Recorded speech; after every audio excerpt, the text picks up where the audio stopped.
మీరు ఎంతగానో ఎదురు చూస్తున్న మోడలు, ఎక్కువగా ఎంక్వైరీ చేస్తున్న processor, H series processor laptop అయితే మీ అందరి కోసం తీసుకొనొచ్చినామండి. అది కూడా డెల్ బ్రాండ్‌లో తీసుకొనొచ్చినాం. కంప్లీట్‌గా టచ్ స్క్రీన్ ల్యాప్‌టాప్ అండి ఇది. సో, ఇక మోడల్ అండ్ కాన్ఫిగరేషన్ విషయానికొస్తే డెల్ లాటిట్యూడ్ 5491 ఇది. సో, ఇక కాన్ఫిగరేషన్ విషయానికొస్తే కోర్ ఐ5 ఎయిత్ జనరేషన్ ఉంది. 8 జీబీ ర్యామ్ ఉంది. 256 జీబీ ఎస్ఎస్‌డీ ఉందండి. కంప్లీట్‌గా టచ్ స్క్రీన్ ల్యాప్‌టాప్ ఇది. 14.1 ఇంచెస్ టచ్ స్క్రీన్ ల్యాప్‌టాప్ ఉంటది. విండోస్ 10 ఒరిజినల్ ఆపరేటింగ్ సిస్టమ్ ఉంది.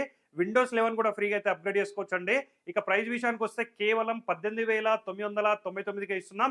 ఎక్కడ కంపేర్ చేసుకున్నా కూడా మనం ఇచ్చే ప్రైస్ అయితే ఉండదు. 1 ఇయర్ గ్యారంటీ మనమైతే ప్రొవైడ్ చేస్తున్నాం. లైఫ్ టైమ్ ఫ్రీ సర్వీస్ కూడా మనమైతే ప్రొవైడ్ చేస్తున్నాం. దీంతో పాటుగా బ్యాగ్, వైర్‌లెస్ మౌస్ కూడా మనమైతే ఫ్రీగా ప్రొవైడ్ చేస్తున్నాం. H series processor, high performance ఉంటది. మళ్ళీ ఇలాంటి స్టాక్ రాదు కాబట్టి ఎవరికైతే నీడ్ ఉందో తక్కువ బడ్జెట్‌లో ఉంది కాబట్టి తొందరగా విజిట్ చేసి అయితే పర్చేజ్ చేసుకోండి. ఆల్ ఓవర్ ఇండియా ఎక్కడున్నా సరే డెలివరీ కూడా మనమైతే ప్రొవైడ్ చేస్తున్నామండి. మన స్టోర్స్ అయితే హైదరాబాద్, వైజాగ్, విజయవాడ, బెంగుళూరులో అయితే ఉన్నాయి. నియర్ బై ఉన్న వాళ్ళు నియర్ బై స్టోర్స్‌కి అయితే విజిట్ చేయండి. సో, ఇలాంటి ఇంట్రెస్టింగ్ అప్డేట్స్ కోసం అయితే మన రెయిన్బో సిస్టమ్ పేజ్‌ని ఖచ్చితంగా ఫాలో చేయండి. Thank you.